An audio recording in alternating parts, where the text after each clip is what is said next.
Hi, my name is Dr. Alan Barnard. I'm CEO of Goldratt Research Labs.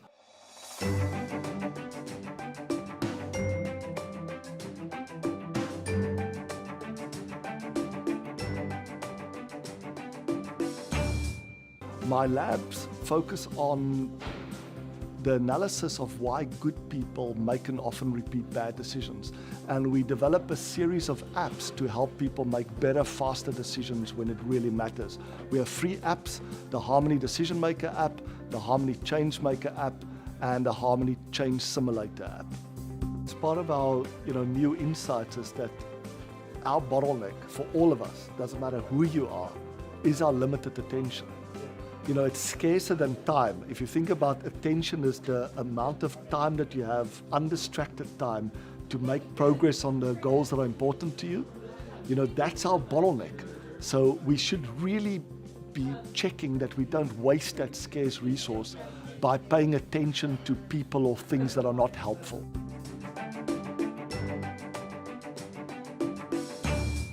We've developed a number of apps. The one app is called Harmony Decision Maker, and that's specifically targeting a type of decision mistake we all make, which is, why do we often overreact and make bad changes or choices in our life? Is it really because of ignorance, or is it because of something else?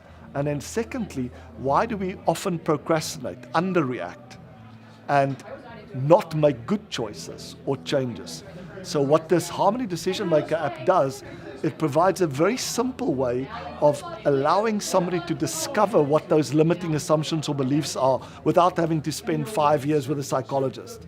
And we've been testing the app very successfully across a very wide range of people, all the way from 7, 8, 9, 10-year-old kids at school that's struggling to deal with being bullied and how I should react, or maybe I'm not getting the grades and I'm not living up to the expectations of my parents or teachers, what should I do? All the way through to company executives that's facing tough decisions about where to invest, or whether to hire more people, or whether to go into a different country, etc. So we've been testing the app in a number of different fields, and it's proven to provide a very simple but effective way of quickly exposing limiting assumptions or beliefs that people can then challenge. So the app doesn't make the decision for you. What the app does is it capitalizes on all the research around decision sciences, and it guides you through a set of questions or steps to help you make better, faster decisions. So for example, step 1, one of the common decision mistakes we make is we get overwhelmed by problems or clouds, that hang over us, that's actually not important to us, or that we can't do anything about, and they end up wasting our attention. So all that the app does is so what's this dark cloud that you're facing, and explain why it's important to you and the people that you care about.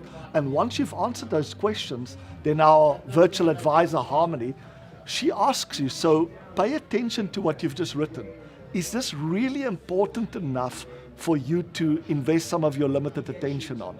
If you say yes, then it takes you to step 2. If it says no, then okay, let me find something that's really important. So the app doesn't make the decision.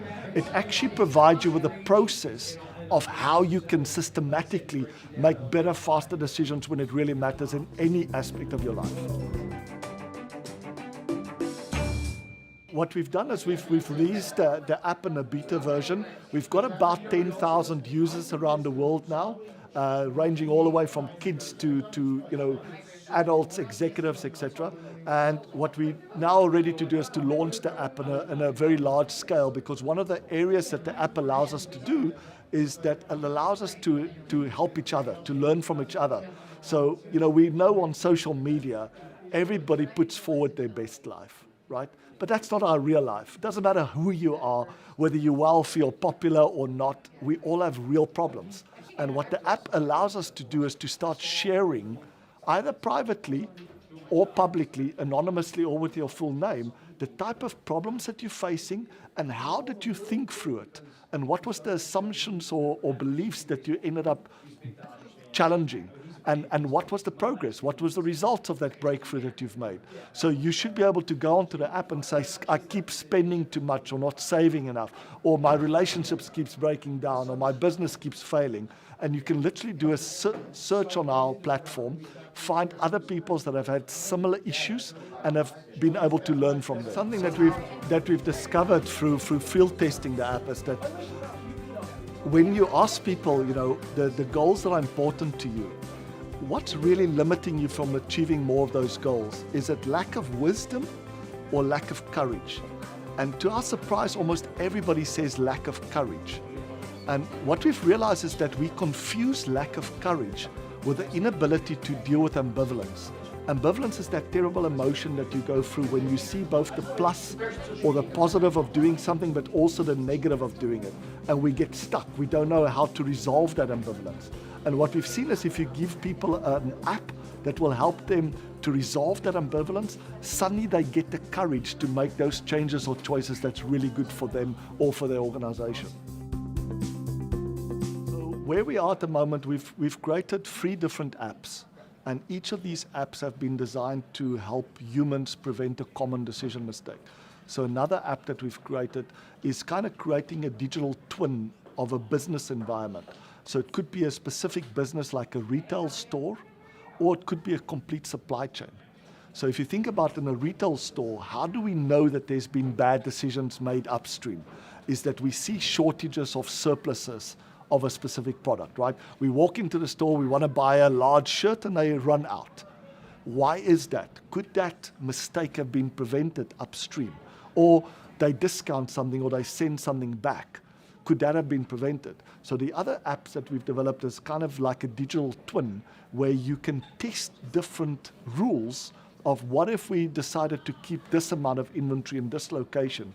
Could that have helped to avoid those surpluses or shortages? So those are the type of things that we do in our research lab, and we are looking at the moment for 2 types of partners. The one is somebody that can help us further test these apps in various types of environments. So we'd love to be working with schools that can help us get access to kids to help us test the apps and see if it helps them deal with the type of issues that they're facing, like being bullied at school or not getting the grades, etc. But we're also looking for people that are looking for making an investment in us and can help us to accelerate the growth of these apps. So far, we've been funding it all of ourselves, and we know that in order to get it to the next level, we'd love to be partnering with somebody.